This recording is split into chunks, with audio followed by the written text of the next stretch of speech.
فيلم ديس ماي بيبدأ فيلمنا بواحد اسمه دانتي وبيكون متزوج وعنده ابنين. هذول الابنين اسمهم كونرادو ورونالدو، وبتكون زوجة دانتي المسكينة مصابة بالسرطان، والدكاترة حكوا بانها بتعيش باخر ايامها. فدانتي بيجيب زوجته من المستشفى علشان تعيش اخر ايامها مع عائلتها. وبيكون ابن دانتي الاكبر كونرادو عنده حبيبة اسمها سول، وبتكون سول تعيش مع كونرادو وعيلته. وبنعرف بانه دانتي عنده مطحنة، بس بسبب سرطان زوجته فدانتي خلص كل فلوسه عليها ليعالجها، بس كله على الفاضي. وحاليا بفكر يبيع مطحنته لانه قرب يفلس. وبالليل العيلة بتكون تتعشى، وبيحكي دانتي لاولاده بانه حيجيب ممرضة خاصة لتدير بالها على مرته. في البداية اولاده ما بحبوش الفكرة لانهم حسوا انه ابوهم دانتي مش عاوز يجيب الممرضة بس علشان امهم، هذا جايبها كمان علشان تدلعه. بس دانتي بيحكي لهم بانه كل اللي عاوزه هو انه امهم تعيش اخر ايامها بسعادة، ولهالسبب هو حابب يجيب ممرضة لإلها. وباليوم الثاني بتوصل الممرضة اللي اسمها أليس للبيت، وهنا بنكتشف انه دانتي كان بيعمل مع أليس تشوك اح بالسر قبل كم من يوم. وباليوم الثاني بنشوف كل من رونالدو وكورادو وسول بيتكلموا عن أليس. وبيوصل دانتي فجأة وبيحكي لهم بانه شغل بالمطحنة مش كويس، وبانه بلش يفكر يبيع مطحنته وارضه لشركة اسمها ام سي مول، وهي نفس الشركة اللي خربت شغله. وبنعرف بانه بعد ما أليس تعتني بزوجة دانتي بتروح على بيتها، بس دانتي بيلحقها على بيتها وبيعمل معها تشوك اح بالسر. وهالموضوع بيستمر عدة ايام للامام. وبيوم من الايام زوجة دانتي المريضة بتموت، وبعد العزاء بيقول دانتي لاولاده بانه الممرضة أليس حتضل معهم بالبيت، وبيكشف لهم بانه بحبها، وهو الشيء اللي بيخلي اولاده معصبين منه لانه ابوهم دانتي مش صابر لحد ما يمضي على وفاة امهم وقت كافي. وبالليل بتحكي سول لكونرادو بانها عاوزة تروح تشتغل لانه حاليا أليس هي اللي بتدير بالها على البيت بغياب سول، والاثنين برضه بيعملوا تشوك اح. وبنص الليل رونالدو بيصحى ليشرب ميه وبيلقى بوشه أليس، فمن اول نظرة بحبها لدرجة انه بشم ملابسها من خزانتها مثل المجانين. وبيوم من الايام بتكون أليس تتحمم فرونالدو بيبصبص عليها من بعيد. وبيوم بيدخل كونرادو للبيت وبيكتشف انه أليس هي اللي طبخت الاكل، فبعصب وبيرفض ياكل من تحت ايديها وبيروح ليكمل شغل بمطحنة ابوه. عبيط، حد بفوت اكله من تحت ايدين عمتك أليس. وبعدها أليس بتركض ورا كونرادو لتعطيه اكل، بس كونرادو بيتكلم مع أليس بقلة ادب،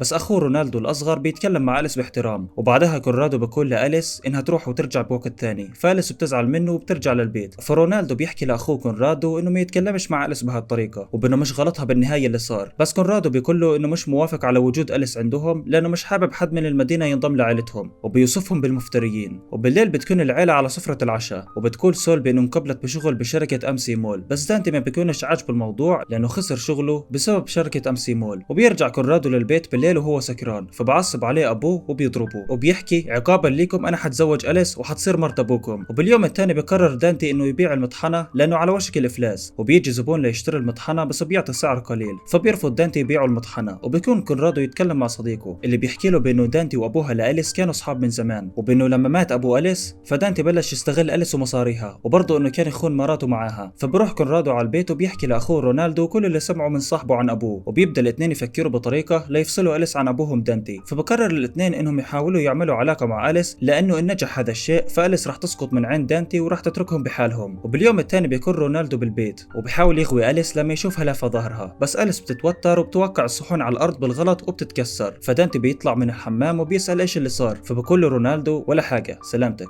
وبعدها بتتجهز سول لتروح على شغلها الجديد في ام سي مول، وبيطلب كونرادو من ابوه السياره ليقدر يوصل سول لشغلها، بس دانتي بيرفض يعطيه السياره لانه مش عاوز سول تروح وتشتغل مع شركه ام سي مول اللي دمرت شغله. بس الحقيقه غير هيك، لانه بنشوف فلاش باك بيعرض دانتي وهو يرهن سيارته لانه افلس تماما. وبالليل بيكمل الاخوين خطتهم ليغوا أليس، بس أليس بتتسمع على اللي بيقولوه بالسر. وبيرجع كونرادو على البيت باليوم الثاني لياكل، وبتكون أليس لوحدها بالبيت، فبيستغل كونرادو الفرصه وبيحاول يعمل تشوك اح مع أليس بالقوه. فأليس بالاصل بتكون عاوزه حد تعمل معاه تشوك اح، فالاثنين بيعملوا تشوك اح وهم مرتاحين. ولما يرجع رونالدو على البيت بيكتشف انه اخوه كونرادو وأليس زبطوا بعض، بس رونالدو بيعصب وبيهجم على اخوه كونرادو لانه رونالدو كان معجب بأليس من الاول. بس كونرادو بيقول لرونالدو بانه يلتزم بالخطه تبعتهم علشان يخلوا أليس تتركهم وتترك ابوهم. وبترجع سول للبيت بالليل وبيكون دانتي سكران على الاخر، ولما تبدل سول ملابسها وتدخل المطبخ بيحاول دانتي يغتصب سول، بس بيتدخل رونالدو باخر لحظه. فدانتي بيعتذر من سول وبيحكي لها بانه مش قصده لانه كان سكران ومش بوعيه. وبتكون سول خايفه جدا، فرونالدو بيطلب منها انها ما تحكيش اي شيء صار هسه لحبيبها كونرادو. وباليوم الثاني بيوصل موظفين من ام سي مول لدانتي ليعملوا معاه عقد شراء لارضه ومطحنته، بس الثمن اللي بيحطوه بيكون قليل، فدانتي بيرفض يبيعهم الارض. وبالليل بيكون دانتي بيشرب مع صاحبه، وبيجي ابنه رونالدو فجأة وبيحكي له بانه شاف أليس نايمه مع كونرادو، فبيجن دانتي وبيركض للبيت بسرعه. وبالفعل بيكتشف انه أليس عملت تشوك اح مع ابنه كونرادو، فبيتقاتل كونرادو مع ابوه مع وصول سول للبيت. وبتكون سول مش فاهمه ايش اللي بيصير ومش عارفه انه حبيبها بيخونها، فبعصب دانتي اكثر وبيمسك السلاح وبيرزع بيرزع ابن كونرادو برصاصتين جاب من اجله تماما، فبتعصب سول لانه دانتي قتل حبيبها وبتهجم عليه وبتفرتكه بالسكين وبتقتله. وبعد شويه بتوصل الشرطه وبتعتقل سول. وبعد موت دانتي وابن كونرادو ما بضلش بالبيت غير رونالدو واليس، فبتنكتب الورثه باسم رونالدو وببيع رونالدو الورثه وبيكسب فلوس كتير. وهنا بنشوف رونالدو واليس بيبوسوا بعض. وهنا بيظهر التويست الاكبر بالقصه، لانه في الواقع اي شيء صار بالقصه كان من تخطيط رونالدو واليس من الاول، لانهم كانوا يعرفوا بعض اصلا. اليس اجت لتصير ربة بيت ببيت دانتي وعملت علاقه مع دانتي، وبانه رونالدو قال لابوه دانتي عن علاقه كونرادو واليس علشان ينجن ويقتل ابنه، وعلشان سول تنجن وتقتل اللي قتل حبيبها واللي بيكون دانتي، ويتم اعتقالها في النهايه. وبهيك بتكون الثروه والورثه باسم رونالدو يا اولاد اللعيبه. وبالاخر بيعرض رونالدو الزواج على اليس، فبتقبل اليس انه يكون زوجها. ولهنا بيخلص ملخص فيلم ديسماي. لو عجبك الملخص وعاوز انشر ملخصات مشابهه يا ريت ما تنساش اللايك لينتشر الفيديو، واشترك بالقناه علشان توصلك احدث الملخصات من قناه مهندس الملخصات. واشوفكم على خير بالملخصات الجايه ان شاء الله. كان معكم عرسان من قناه مهندس الملخصات.